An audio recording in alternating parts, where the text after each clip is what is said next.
and welcome back to this channel. In this video I'll be showing you guys how you can create this cube edit on CapCut PC.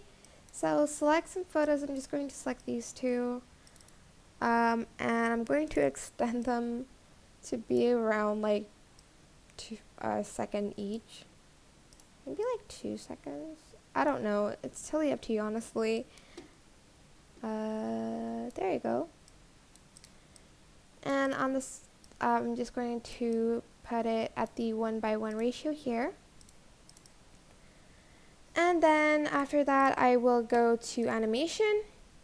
I'm going to go to combo.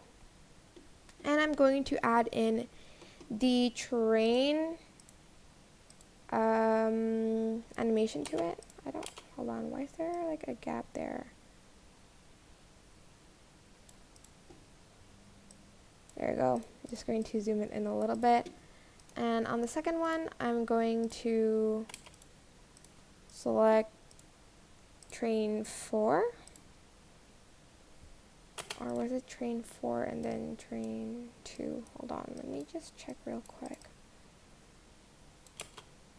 And I guess it doesn't really matter. It's just, oh, I think you select the same. Okay, just select train 4 actually, sorry.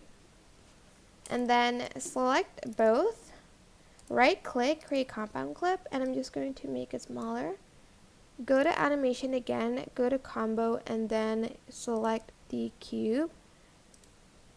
If you want to add in like a border on that, before you hit compound clip, you're going to go to library and you're going to add in like a color, maybe like this pink one. Adjust it, go to mask and select rectangle. And oh, actually, let me just crop that first into a 1:1 frame ratio. Confirm, select rectangle and select the reverse button. And just select the like overlay one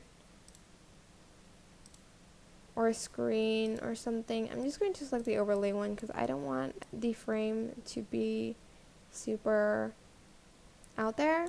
Then I'm going to select everything, right click, create compound clip, and then I will go to animation and I will select cube. If it's too small, just scale it up. And that's it. I hope this tutorial was helpful for you guys. Don't forget to like, comment, share. Also subscribe to this channel if you haven't done that already. If you have any questions, just leave it in the comment section down below. And I will try my best to answer them all for you guys. And if you found this video helpful, please click the thanks button above the description box down below. Thank you so much for watching. Bye-bye.